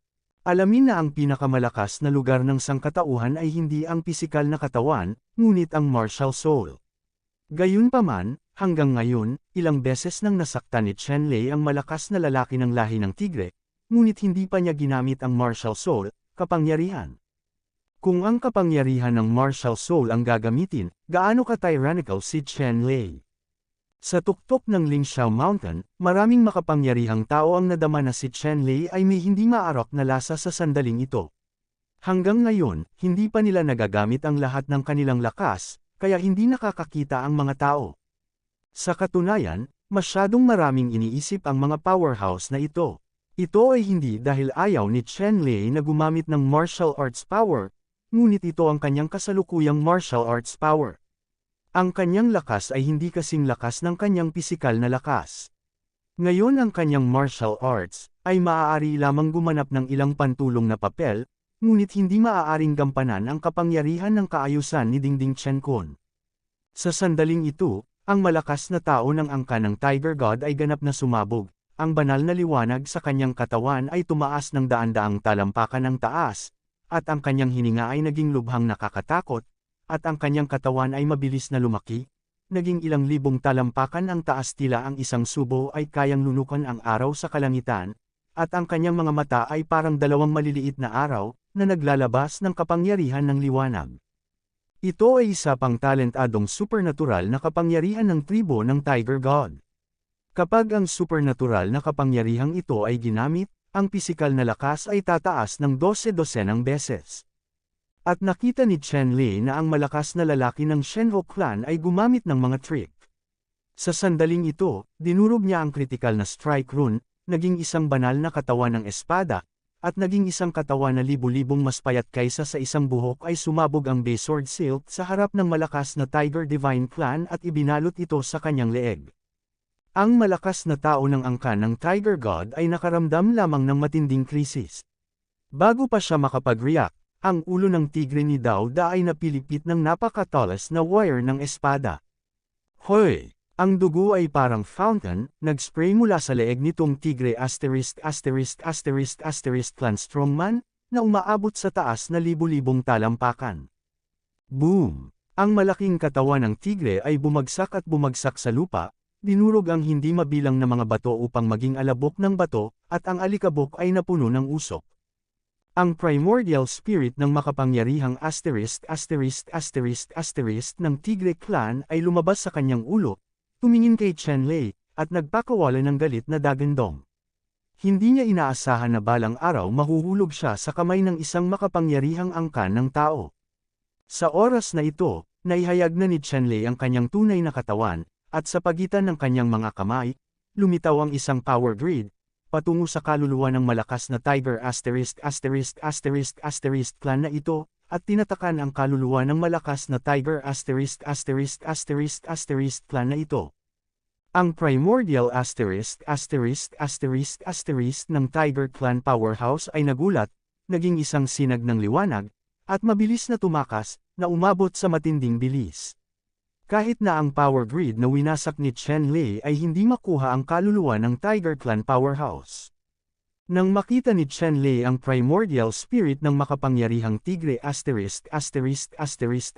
clan na tumatakbo palayo, hindi na siya nagpatuloy sa pangangaso, dahil alam niyang hindi siya makakahabol kahit na gusto niya. Pagkatapos nito, tinipon ni Chen Lei ang bangkay ng malakas na angkan ng tigre ***** at ang mga trepeo sa ibabaw nito. Ang katawan ng makapangyarihang tigre ***** clan ay isa ring mahusay na material para sa pagpino. Siyempre, hindi ito sasayangin ni Chen Lei. Matapos tapusin ang lahat ng ito, umalis si Chen Lei, bumalik sa inayos na porma sayon, at binawi ang porma sayon. Matapos alisin ang porma sayon, iminulat ni Ji Chanwoo ang kanyang mga mata, at halos gumaling ang mga sugat sa kanyang katawan. Senior Kuya, salamat sa iyo sa pagkakataong ito, kung hindi, baka mas malupit ako. Lumapit si Ji Chanwoo sa mga bisig ni Chen Lei at may takot na sinabi. Sa pagkakataong ito ay talagang napakadelikado kung dumating si Chen Lei isang hakbang mamaya, malamang na hindi nakita si Ji Chanwoo. Tumango si Chen Lei, tinapik si Ji Chanwoo sa likod, at sinabing, Junior sister, sa susunod, sabay tayong kumilos. Sa kasong ito, kami na ang bahala sa isa't isa. Likas na pumayag si Ji Chanwoo sa isang iglap. Ang Lingxiao Secret Realm na ito ay talagang mapanganib sa lahat ng dako, at hindi niya ito kakayanin ng mag-isa. Muling lumangoy si Chen Lei sa katawan ni Ji Chanwoo gamit ang Azure Dragon Chi Rejuvenation Technique, ganap na pinagaling ang mga sugat ni Ji Chanwoo. Pagkatapos nito, muling sinira ni Chen Lei ang Tianyan Divine Art, at nagsimulang tukuyin ang kinaroroonan ni Baimanman. Kaya lang, sa pagkakataong ito ay bahagyang sumimangot si Chen Lei. Wala siyang maisip na balita tungkol kay Baimanman sa pamamagitan ni Tianyan Shenju. Sa ilang sandali, hindi moari ni Chen Lei, bakit naman? Kuya Senior, ano ito? Hindi napigil ang magtanong ni Ji Chanwoo nang makitang nakasimangot si Chen Lei. Sinabi ni Chen Lei kay Ji Chanwoo ang mga resulta ng kanyang kaltas. Gayunpaman, hindi gaanong alam ni Ji Chanwoo ang tungkol sa Tianyan Divine Art, kaya hindi siya makapagbigay ng anumang napakagandang mungkahi. Senior brother, pagkatapos ay maaari mong hulaan muli ang kinaroroonan ni Yunlinger, at tingnan kung mayroon kang nakuha. Sabi ni Ji Chanwoo kay Chen Lei. Tumango si Chen Lei, umupo sa likod, at nagsimulang tukuyin ang kinaroroonan ni Yunlinger. Sa pagkakataong ito ay naging maayos ito at nakakuha ng mga pahiwatig mula kay Yunlinger. Senior Kuya, I think Ate B is fine. Siya ay dapat na nakulong sa isang lugar na maaaring itago ang mga lihim ng langit. Kung umalis si Sister B sa lugar na iyon, tiyak na mahahanap ni Tianyan Shenju ang clue. Nag-isip sandali si Ji Chanwoo at sinabi kay Chen Lei. Tumango si Chen Lei at sinabing, oo, sa tingin ko rin. Okay, kung gayon, hanapin natin ngayon si Yunlinger. Kung wala si Baimanman, gustuhin man niya itong hanapin ay hindi niya ito mahanap. Kinailangan pang maghintay ni Chen Lei. Gayunpaman, hindi masyadong nag-aalala si Chen Lei tungkol kay Baimanman. Ang lakas ni Baimanman ay isa sa mga nangungunang manlalaro sa buong kompetisyon. Hindi man siya invincible, siguradong makakalabas siya, wala namang problema. Sa makatuwid, si Chen Lei ay hindi masyadong nag-alala, ngunit sumama kay Ji Chanwoo upang hanapin ang kinaroroonan ni Yunlinger. Ngayon lang, nalaman ni Chen Lei ang lokasyon at direksyon ni Yunlinger. Pagkatapos magdesisyon, si Chen Lei at Ji Chanwoo ay sumugod papunta kay Yunlinger. Sa daan, sina Chen Lei at Ji Chanwoo ay natural na makakatagpo ng iba pang malalakas na manlalaro mula sa iba't ibang lahi sa kompetisyon. Gayunpaman, ang lahat ng malalakas na manlalaro na maglakas loob na salakayin sina Chen Lei at Ji Chanwoo ay lahat ay kontra papatayin ni na Chen Lei at Ji Chanwoo. Sa tuktok ng Lingxiao Mountain, nakita ng mga elder at deputy head ng maraming makapangyarihang angkan, at iba pa, ang itsura ni Chen Lei, lahat ay mukhang pangit. Ang lakas ni Chen Lei ay ganap na walang talo, tanging ang rurok ng nangungunang malakas na angkan. Henyo, posibleng talunin si Chen Lei, ang henyo ng pangkalahatang lahi, kapag kaharap si Chen Lei, ito ay ganap na magbigay ng pagkain. Alam lang ng mga elder na ito sa tuktok ng Lingxiao Mountain ang lakas ni Chen Lei, ngunit itong malalakas na manlalaro na lumalahok sa kompetisyon sa Lingxiao Secret Region ay hindi alam ang lakas ni Chen Lei. Nakita nila sina Chen Lei at Ji Chanwoo. Sa oras na iyon, itinuring nilang lahat ang dalawa bilang mga target sa pangangaso, at tiyak na binaril ang dalawa. Sa mata ng ilang makapangyarihang lahi, mahina ang sangkatauhan, At wala talagang mapanginoong master. Sila ang pinakamadaling manghuli. Si Chen Lei ay natural na hindi magpapakita ng awa sa mga malalakas na tao na aktibong umatake sa kanila, ngunit sa tuwing makakaharap niya sila, lahat sila ay naging kanyang mga punto ng kabutihan. Pagkaraan ng isang araw, sa wakas ay natagpuan ni Chen Lei at Ji Chanwu si Yunlinger. Sa sandaling ito, nakaharap si Yunlinger sa ilang mga disipulo sa Star Palace. Nahanap ko muna itong siyam na sundress, kaya bakit ko ipapaubaya sa iyo? Sa kasalukuyan, si Yunlinger, tulad ng isang galit na maliit na babaeng leopardo, ay mahigpit na nagbabantay sa mahalagang gamot sa tabi niya. Ang mahalagang gamot na ito, na tinatawag na 9 sundress, ay isang napakabihirang gamot na kayamanan, at masasabing lubhang mahalaga. Sa sandaling ito, sa siyam na sundress na ito, tumubo ang siyam na puting prutas na kasing laki ng hinlalaki, naglalabas ng mainit na liwanag, nagniningning ng maliwanag, tulad ng siyam na maliliit na araw, tunay na kaakit-akit. Ang ilang mga disipulo ng Star Constellation Sect ay tumingin kay Yunlinger, at isa sa kanila ang nagsabi, ang siyam na sundress na ito ay tumutubo sa lupa. Ang sinumang sum-akop sa kalikasan ay magmamay-ari nito. Ang unang bagay na makikita mo ay sa iyo, nakita mo na kami, sayo rin ba kaming lahat? Panipik. Ha ha ha ha. Ang ibang mga disipulo ng Star Palace ay tumawa ng malakas at tumingin kay Yunlinger na may masamang iniisip sa kanilang mga mata. Masasabing napakaswerte ng mga alagad na ito ng Star House. Pagpasok pa lang nila sa lihim na kaharian ng mataas na langit, agad nilang naramdaman ang isa't isa at nagsama-sama. Alam mo, ito ay talagang isang malaking kalamangan sa maagang yugto, hindi lahat ay may ganoong swerte. At kapag ang ilan sa kanila ay nagsasama-sama, sila rin ay medyo nakakapigil. Sa araw na ito, pinugutan din nila ng ulo ang ilang henyo na eksperto mula sa ibang lahi at nakakuha ng maraming combat exploit. Kaya lang medyo may kamalayan ng mga alagad ng Star Palace na ito. Alam nila na sa kanilang lakas, imposibleng makapasok sa finals ng 10,000 Races Conference, at ang makaalis sa misteryosong mundong ito ng buhay ay ang pinakamalaking tagumpay. Sa makatuwid, ang mga disipulong ito ng Star Palace ay hindi masyadong interesado sa pagpatay ng mga ulo, ngunit inilagay ang kanilang lakas sa pangangaso ng kayamanan.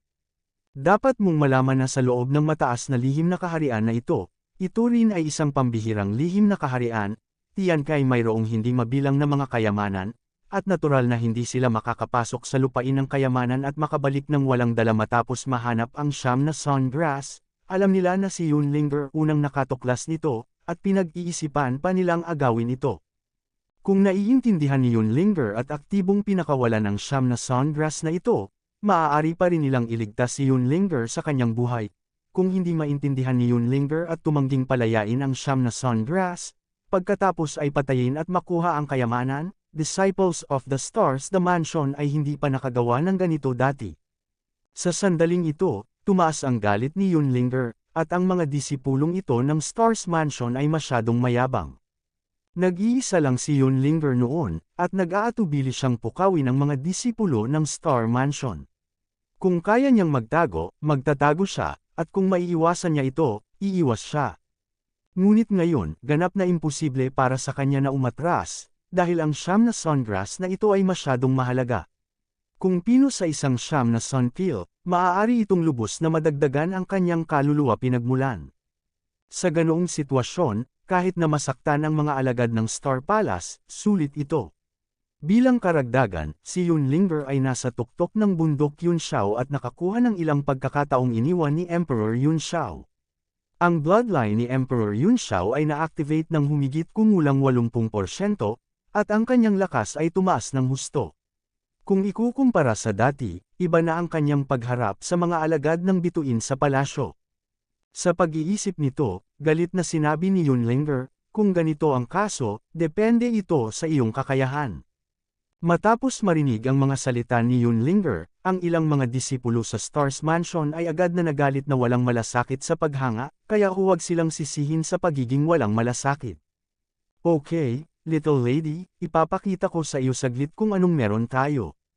Kung sasaktan mo kami, walang magandang ending.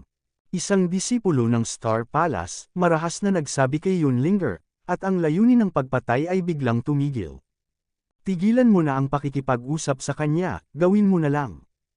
Hindi na nakayanan ng ibang mga alagad ng Star House. Maraming panaginip sa gabi, at ang pinakaligtas ay makuha ang 9 Sungrass ng maaga. Tumanggo ang alagad ng Star House na pinamumunuan niya. Dahil hindi alam ni Yunlinger kung paano ito ay promote, hindi sila magiging magalang.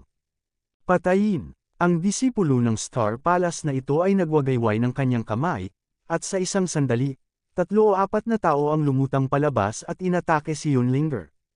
Malamig na bamhantong hininga si Yunlinger, lumipad palabas ang martial soul, at ito ay talagang isang banal na liwanag. Ang banal na liwanag na ito, na sumasabog ng nakasisilaw na liwanag na parang ulap, ay naging isang banal na tebak, patungo sa mga alagad ng paninirahan ng bituin na ito. Sheesh! Ang banal na liwanag na binago ng Yangtze ay napakatalim kaya ang mga disipulong ito ng Star House ay direktang naputol ng banal na liwanag tulad ng Yangtze. Ang mga alagad ng Star House, isa-isang umatras ng libu-libong talampakan sa pagmamadali. Ang mahaba at makitid na sugat ay lumitaw sa kanilang mga katawan, na may malalalim na buto na nakikita, at mga bakas ng dugo na umaagos mula sa mga sugat. Mabilis na pinatigil ng mga disipulo ng Star Palace ang pagdurugo, at nang makita nila ang pagkabata ni Yunling, naging seryoso ang kanilang mga ekspresyon. 2 beses na ang mabahong babaeng iyon, sinasaktan pa si Tito. Parang kung hindi mo ipinakita ang tunay mong kakayahan, hindi mo talaga mapipigilan. Nagalit din ang ibang mga alagad ng Star Mansion. Sayang naman ang ilan sa kanila na sinaktan ng babae. Sa pag-iisip nito, ang mga disipulong ito ng Star Mansion isa-isang dinurog ang kanilang martial souls, bumangon, naglabas ng malakas na alon ng kapangyarihan, at inatake si Yunlinger. Ang mga martial spirit ng mga disipulo ng Astral Palace, bawat isa sa kanila ay napakalakas at naglalabas ng kapangyarihan ng mga bituin. Sa oras na ito, dumating si Chenlei malapit sa Yunlinger, at naramdaman niya ang malaking pagbabago ng kapangyarihan ng mga bituin. Nagulat siya at binilisan ang takbo.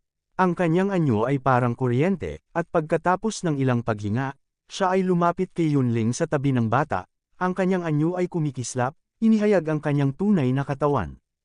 Ikaw ba yan? Naramdaman ni Yunlinger na may papalapit, at may bulaklak sa harapan niya. May lumitaw pang 2 figure.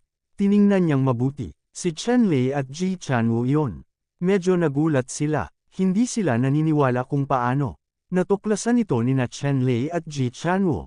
Mula sa, "Siyempre kami, bakit, may problema ka ba?"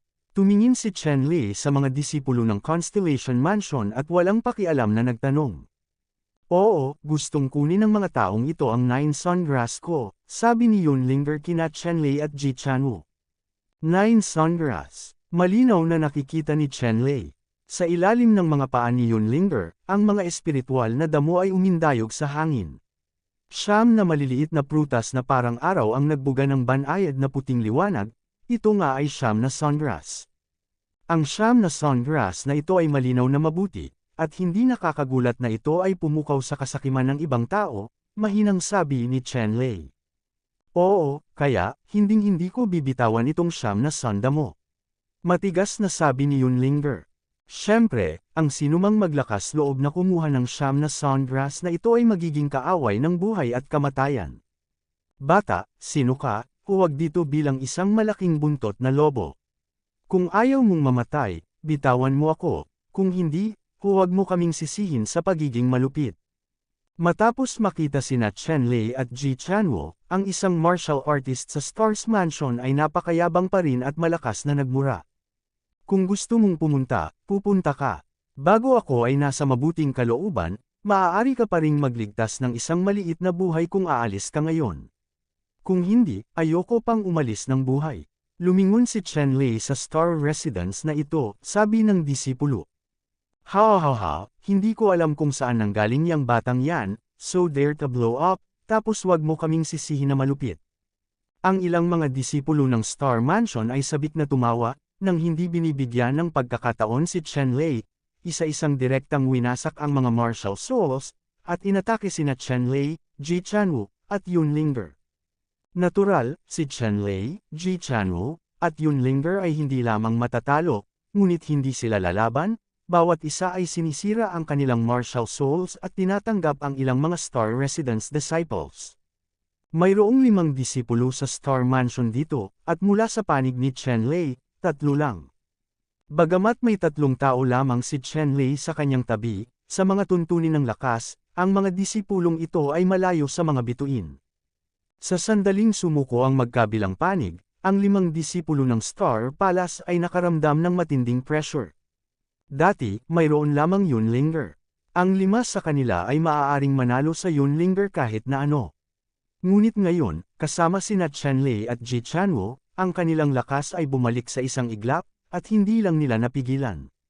Ang pananatili sa Yunlinger, higit pa, malapit na siyang dahado.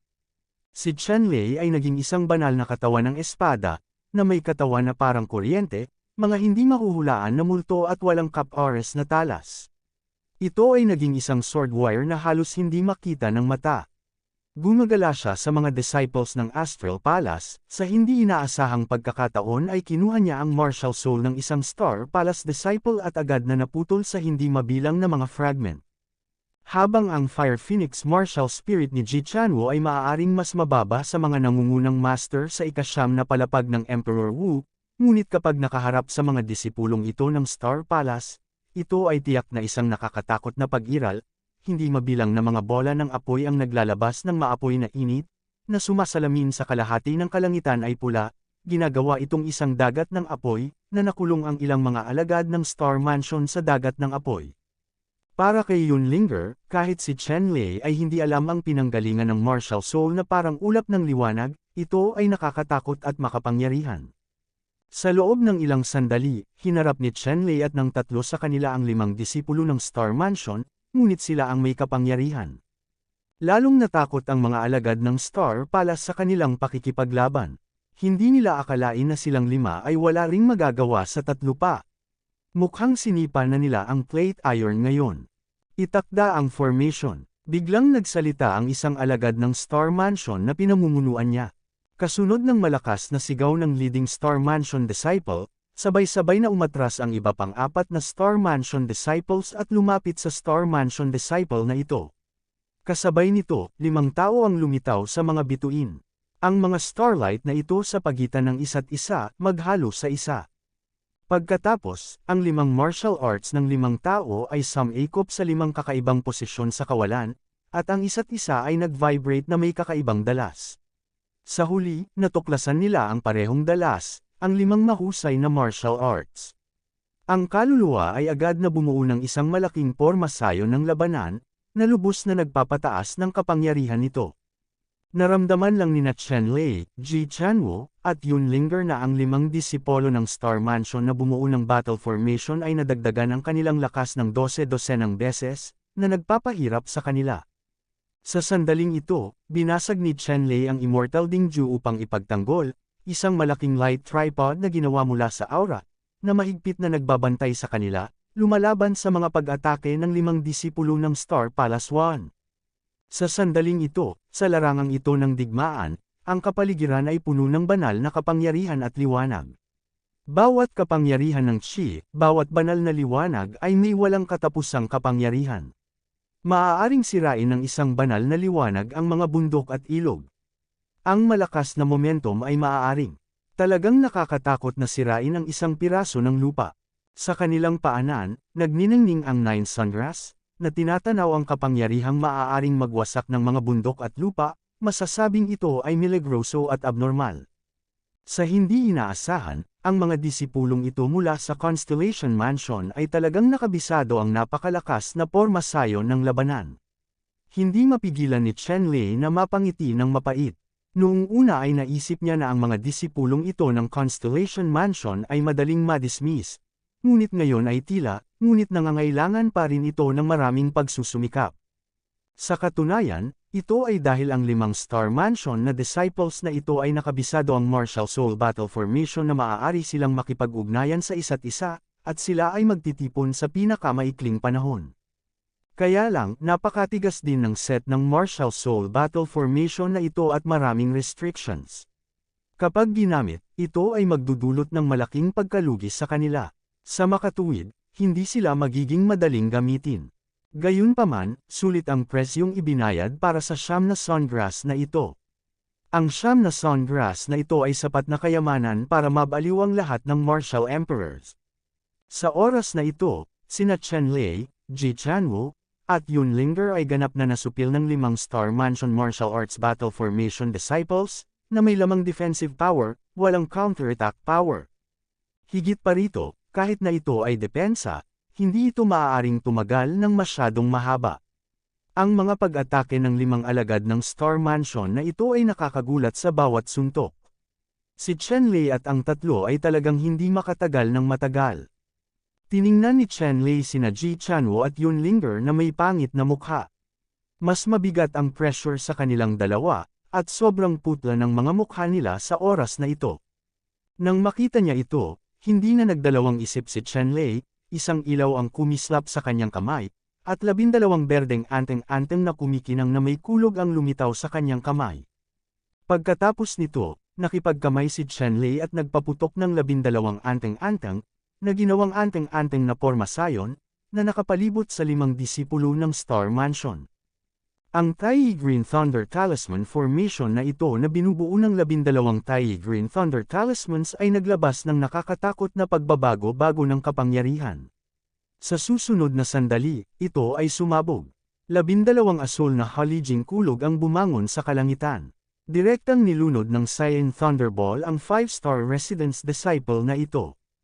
Ang Tai Blue Thunder Talisman na pino ni Chen Lei ay naglalaman ng pahiwatig ng Thunder Rubbery Power, at itong pahiwatig ng Lightning Rubbery Power, na sinamahan ng kapangyarihan ng Tai Blue Thunder Talisman, ay sapat na para sirain ang mundo, lalo na may malaking damage bonus, K1.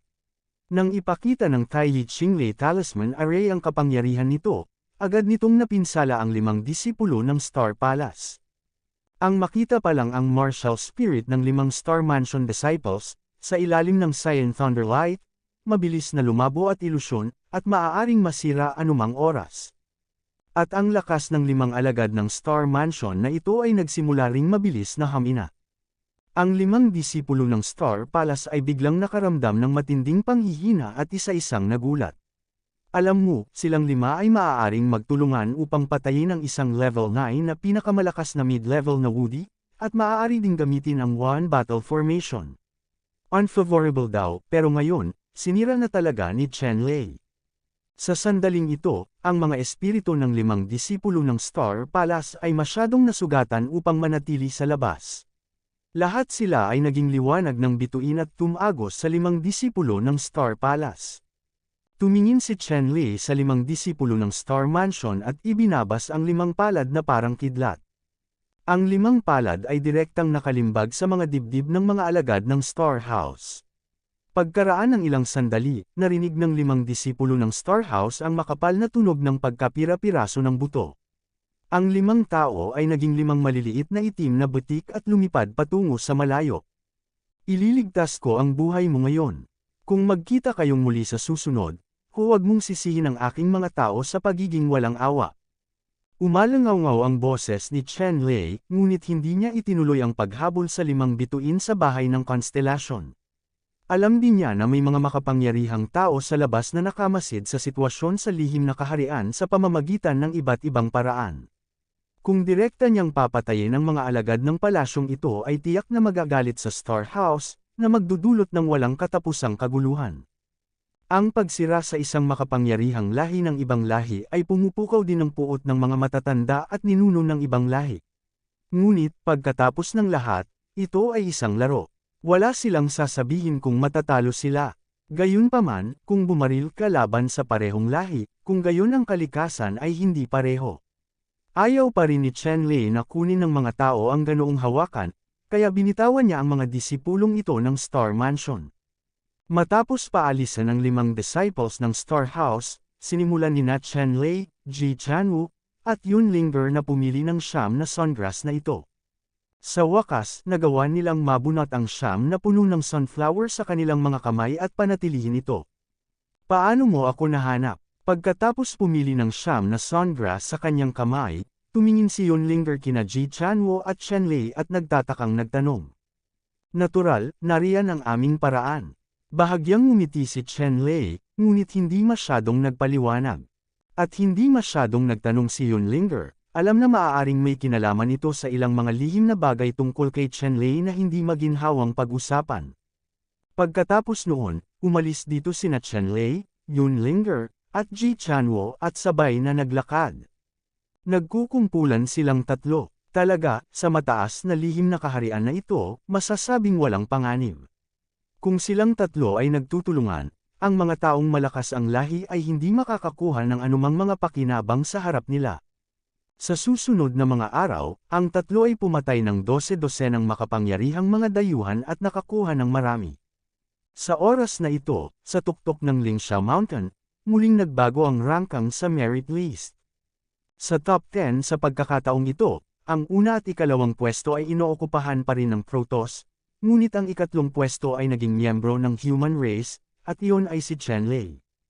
Sa sandaling ito, sa tuktok ng Lingsha Mountain, ang mga powerhouse ng hindi mabilang na mga lahi ay tumingin sa listahang ito at galit na galit. Sa pamamagitan ng Magic Mirror, makikita nila na si Chen Lei at ang tatlo ay nagtutulungan at halos hindi makakaharap ng anumang pagbabanta. Talagang mapot. Sa dami ng tao, anong klaseng kakayahan iyon? Marahas na sabi ng malakas na lalaki ng Tribong Tengo. Ang matanda sa Tribong Tengo ay may apoy sa kanyang mga mata. Ngayon lang, namatay ang isang henyo sa kanilang angkan sa ilalim ng pinagsamang pagsisikap nina Chen Lei, Ji Chanwo at Yunlinger. Hehe, ito ang rules of the game, at hindi sinasabing bawal ang pakikipagtulungan. Isang elder mula sa Jinghong Sword Academy ang tumawa ng buong pagmamalaki. Dapat mong malaman na sa kasalukuyan, ang buong Lingxiao Secret Realm, human race ay masasabing dumanas ng mabibigat na casualty, at si Chen Lei at ang iba pa ang maaaring makontrol. Thank you for watching. Please like and subscribe. Jessica Datuan Ortiz.